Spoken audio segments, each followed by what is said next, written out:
बात आज के चैनल के कार्यक्रम आर पार में मैं सुरेंद्र चतुर्वेदी आपका स्वागत करता हूं। दोस्तों, स्मार्ट सिटी योजना अजमेर के अधिकारी ने केंद्रीय मंत्री भूपेंद्र यादव तक को कर दिया गुमराह। अदालत और मीडिया को भी दिखाया गलत स्वरूप। जिला कलेक्टर भारती दीक्षित आखिर क्यों पूरी नहीं कर पा रही जांच, नोटिस देकर क्यों हो गई है चुप। मित्रों, नगर निगम अजमेर के नाटकबाज अधिकारियों ने तो कमाल ही कर दिया। ऐसा राष्ट्रीय ड्रामा खेला जिसमें झूठ के सिवा कुछ था ही नहीं। अजमेर की जनता को या देश के पर्यावरण मंत्री भूपेंद्र यादव को ही नहीं, अदालत तक को गुमराह कर दिया। मित्रों, आपने चुनावों से पहले अजमेर निगम के एक उच्चाधिकारी के हवाले से समाचार पढ़ा होगा। लगभग सभी अखबारों में छपा था। इसमें बताया गया था कि पर्यावरण और ministry of housing and urban affairs के संयुक्त तत्वावधान में एक राष्ट्रीय कार्यशाला कोयम्बटूर में हुई थी। इसमें अजमेर स्मार्ट सिटी प्रोजेक्ट की तरफ से आना सागर के निर्माण को लेकर पीपीटी रिप्रेजेंटेशन दिया गया था। तमाम राज्यों में से 4 बेहतरीन स्मार्ट सिटी में अजमेर को सर्वाधिक सराहना मिली और उसके काम को पहले नंबर पर माना गया। यह समाचार आप मेरे फेसबुक अकाउंट पर भी देख सकते हैं।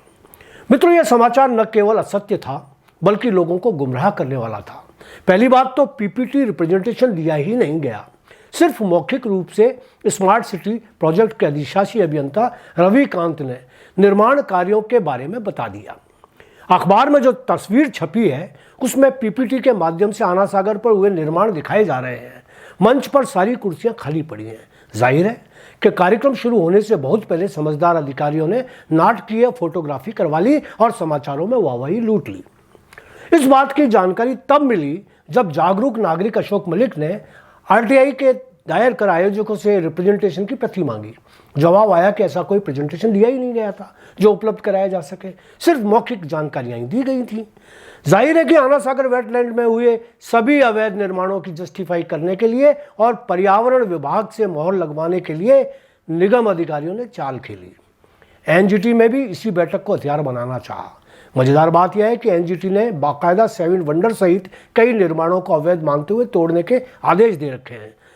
पिछले दिनों हाई कोर्ट में अपील के दौरान निगम के अतिरिक्त समझदार, शातिर भी कह सकते हैं, अधिकारियों ने एनजीटी के आदेशों पर रोक लगाने के लिए वाद प्रस्तुत किया। यहां अधिकारियों ने सोचा कि अदालत में क्योंकि न तो अशोक मलिक पेश हो पाएंगे न उनके वकील, और एक्स पार्टी फैसला हो जाएगा। यहां आपको बता दूं कि तारीख वाले दिन अशोक मलिक जेल में थे, इसलिए कि उनको किसी कथित झूठे मामले में निगम के एक अधिकारी ने जेल भिजवा रखा था। यहां मजेदार बात यह हुई कि अशोक मलिक की तरफ से मशहूर वकील एसके सिंह हाजिर हो गए और उन्होंने स्टे के खिलाफ तर्क देकर फिर नई तारीख ले ली। अब अशोक मलिक जमानत के बाद वापस मैदान में आ डटे हैं। प्रशासन को पसीना आ रहा है। जरा यह भी देख लें कि किस तरह जिला कलेक्टर भारती दीक्षित भी अधिकारियों के विरुद्ध चाह कर भी, मैं कह रहा हूं चाह कर भी, कोई कार्रवाई नहीं कर पा रही है। राज्य में सत्ता बदल गई है मगर सरकारी कामकाज के तौर तरीकों में कोई बदलाव नहीं आया है। इसका ताजा उदाहरण है अजमेर स्मार्ट सिटी लिमिटेड के फंड से मौके पर बिना काम पूरे हुए करोड़ों रुपए का अग्रिम भुगतान कर दिए जाना और काम अधूरा रहना। जिला कलेक्टर डॉक्टर भारती दीक्षित ने इस मामले की जांच रिपोर्ट के आधार पर तत्कालीन परियोजना निदेशक RSRDC राजेश शर्मा को नोटिस के बाद 17 CCA का आरोप पत्र भी दे दिया। लेकिन जब कार्रवाई करने की बारी आई तो वह भी फाइलों को दबाकर बैठने को मजबूर हो गई। क्यों हुई ये वही जाने। फिलहाल इससे अजमेर शहर में भाजपा की किरकिरी हो रही है। जिला कलेक्टर की ओर से पेश किए गए आरोप पत्र के मुताबिक परियोजना निदेशक राजेश शर्मा ने परियोजना निदेशक और SRDC के पद पर रहते हुए अजमेर स्मार्ट सिटी लिमिटेड के फंड से एलिवेटेड रोड कार्य के 41वें रनिंग बिल में road signage, lightings, service road, slip lane तथा लंबित सुपर स्ट्रक्चर इत्यादि मदों में अग्रिम भुगतान कर दिया था, जबकि यह कार्य मौके पर पूरे नहीं हुए थे।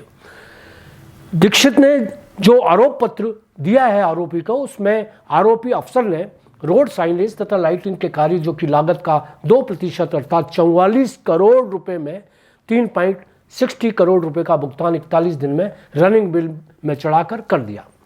आरोप पत्र में बताया गया कि अग्रिम भुगतान से कार्य की गति धीमी हो गई तथा संवेदक द्वारा उन कार्यों को नहीं किया गया जिनका भुगतान उसे मिल गया। इस प्रकार राज्य सरकार की हानि पहुंचाते हुए संवेदक को अवांछित लाभ पहुंचाया गया तथा राजेश शर्मा पर आरोप लगाया गया कि उनके द्वारा परियोजना निदेशक के पद पर रहते हुए एलिवेटेड रोड के कार्य के एक्सप्लेन बिलों को अनुच्छेद भुगतान किया गया। आरोपों के मुताबिक एक्सप्लेनेशन का भुगतान कर दिया गया जबकि वह उक्त कार्य मौके पर संपादित ही नहीं हुए थे। अनुबंध की शर्त संख्या 19.10.4 के अनुसार प्राइस एडजस्टमेंट के अनुसार वर्णित स्टेज के पूरा होने पर ही लागू होना था, लेकिन आपके द्वारा मौके पर संपादित नहीं हुए कार्यों का एक्सप्लेनेशन बिलों का भुगतान 13 बिल के रूप में 7 करोड़ 65 लाख रुपए हो गया। 7 करोड़ 65 लाख रुपए दोस्तों कम नहीं होते, जो संवेदक था उसने प्राप्त कर लिए। डॉक्टर भारती ने यह माना कि यह कृत्य गंभीर वित्तीय अनियमितता की श्रेणी में आता है एवं उनको पद के दायित्वों के प्रति घोर लापरवाही एवं उदासीनता को दर्शाता है। इस मामले में जिला कलेक्टर भारतीय को कोई जवाब नहीं मिला। होना यह चाहिए था कि इतने बड़े मामले में जांच परिणाम तक पहुंचती, मगर उनकी चुप्पी ने उनको भी सवालों में खड़ा कर दिया है। यहाँ मैं बता दूं कि नई सरकार के यूडीएच मंत्री झावर सिंह खर्रा ने अजमेर स्मार्ट सिटी योजना के कई मामलों में जांच के आदेश दे दिए हैं। इसमें एलिवेटेड रोड ठेके की जांच, सॉलिड वेस्ट में 5 करोड़ के फर्जी भुगतान, आना सागर में 150 करोड़ के निर्माण, वेटलैंड में होने की जांच, इन सब के लिए मंत्री जी ने कल ही घोषणा की है।